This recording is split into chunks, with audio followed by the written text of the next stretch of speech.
तो केवल क्षत्रियों को टारगेट करने का जो अखिलेश यादव जी का मैं देख रहा हूँ, समाजवादी पार्टी का देख रहा हूँ, तो बेसिकली वो टारगेट सरकार को करना चाहते हैं, मुझे मोहरा बना के करना चाहते हैं। अगर मुझे मोहरा न बनाओ, आप मेरे सामने सामने लड़ो, मैं मुकदमा करके लड़ूंगा इनसे। सामने नाम लेके कहें ना, तमाम एजेंसियां जांच करें। 128 एफआईआर में हुई है, ईडी जांच कर रही है, एसआईटी का गठन हुआ है, सीबीआई हो जाए, इसमें जितनी एजेंसीज जांच कर लें, अगर हम लोगों का एक मतलब 0.001% भी कहीं इनडायरेक्ट इन्वॉल्वमेंट देख लेंगे तो कहीं बताएंगे लोग। हम लोग इन सब चीज़ों का वो करते हैं। ये बेसिकली इलीगल ट्रेड का मामला था। इन्होंने प्रदेश की छवि खराब की समाजवादी पार्टी ने, और जो समाजवादी पार्टी से लोग निकल के गए हैं वो लोग भी इसमें सम्मिलित हो गए सरकार की, उत्तर प्रदेश सरकार की छवि खराब करने के लिए। बता दिए, पूरे उत्तर प्रदेश में कहीं भी एक कोई डेथ रिपोर्ट हुई है?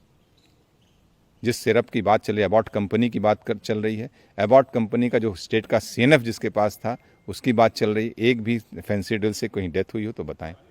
मुझे इस पर कोई जस्टिफिकेशन नहीं। सरकार ने क्लैरिफिकेशन आया तब आज मैं बोल रहा हूँ, इसीलिए मैंने चुप था। मैं लेट गवर्नमेंट कम आउट, उसके बाद फिर मैं अपनी बात करूँगा। इसलिए मैंने केवल एक सोशल मीडिया पे एक अपील जाहिर कर दी थी कि इसकी सीबीआई जांच हो जानी चाहिए। मैं पत्र भी लिख दिया कि इसमें जांच हो जाए सीबीआई। अगर आप एक तरफ कह रहे हैं बच्चों की मौत हो गई उत्तर प्रदेश में, जो आपके सोशल मीडिया के ट्विटर हैंडलर हैं, जो आपके एजेंट हैं, जो उन लोगों ने जिस तरीके का नैरेटिव गढ़ने का प्रयास किया, सरकार की छवि खराब करने का काम किया धनंजय सिंह के कंधे बंदूक रख के, तो वो उसमें देखिए मुस्कुराते हुए, अगर बच्चों की डेथ हुई है तो मुस्कुरा कैसे सकते हो? इसका मतलब आपको मालूम था कि मजा लेने का विषय है ये।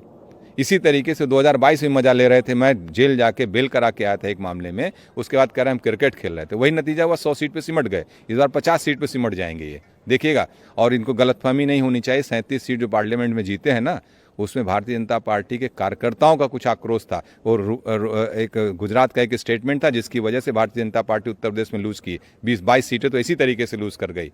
नहीं तो भारतीय जनता पार्टी को हरा पाने की हैसियत में नहीं, बढ़ता 300 सीट से प्लस जीतेगी, फिर इनको देख लीजिएगा। अच्छा, आपके ऊपर से जो सवाल उठा उसमें था कि अमित सिंह टाटा आपके एक हाथ पे खड़े हैं, आलोक सिंह आपके एक हाथ पे खड़े हैं। तो सवाल ये पूछा जाएगा भाई कि जिनको आप क्लोज मानते हैं, भाई की तरह मानते हैं, तो उनका अगर इस तरीके से इन्वॉल्वमेंट होता है तो उसी के सारे लोग आपके ऊपर सवाल उठा रहे थे। अखिलेश यादव से पूछने गए आप, उनके साथ भी किसी लड़के की तस्वीर थी ना, बुके दे रहे हैं, ले रहे हैं। हाँ, आलोक भी वहाँ थे। उनसे पूछने गए आप कि क्या उनका इन्वॉल्वमेंट है?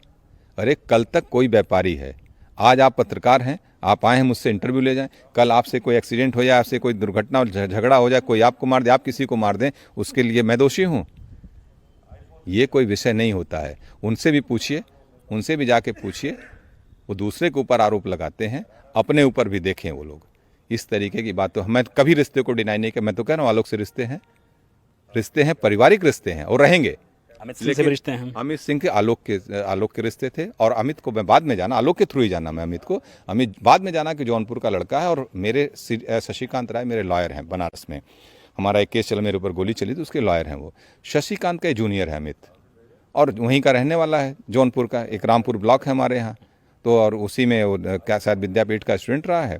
उसकी इच्छा हुई ब्लॉक प्रमुखी की तैयारी का, चुनाव लड़ना चाहता है। उसने कहा कि भैया आप मदद करेंगे, हम चुनाव लड़ सकते हैं, जीत सकते हैं। हमने कहा बिल्कुल लड़ो यार, लोकतंत्र में किसको रोक लगी है? और हर साल हम लोग 8-10 ब्लॉक प्रमुख तो जिले में बनाते ही हैं। हमने कहा लड़ो, लड़ने की इच्छा है तो इसमें कौन सी बात है? और हम नेता हैं, हमारे पास कोई आएगा चुनाव लड़ने, हम किसी को नहीं मना करते, लड़ो भाई। क्या आपका ये सीधा आरोप है कि अगर धनंजय सिंह ना होते, ठाकुर ना होते, तो इस तरीके से टारगेट ना किए जाते? ये धनंजय सिंह की बात नहीं है, पूरे क्षत्रिय समुदाय को समाजवादी पार्टी टारगेट कर रही है। इतना अगर क्षत्रियों से नफरत है तो उनके घर में बच्चों में भी आधा खून क्षत्रियों का ही बह रहा है।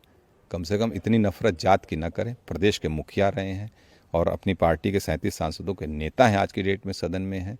इस तरीके का वातावरण प्रदेश में न बनाएं। कोडिंग का जो मामला है कई राज्यों में है और इंटरनेशनल बेस की जड़ें बताई जा रही हैं। आप चाहेंगे कि सीबीआई और ईडी जांच करके पूरे मामले का जो सच हो सामने आ जाए? इंटरनेशनल नहीं है, आपको मैं बताऊं, बांग्लादेश नेपाल की बात आ रही है। मैं वो भी बता दूंगा।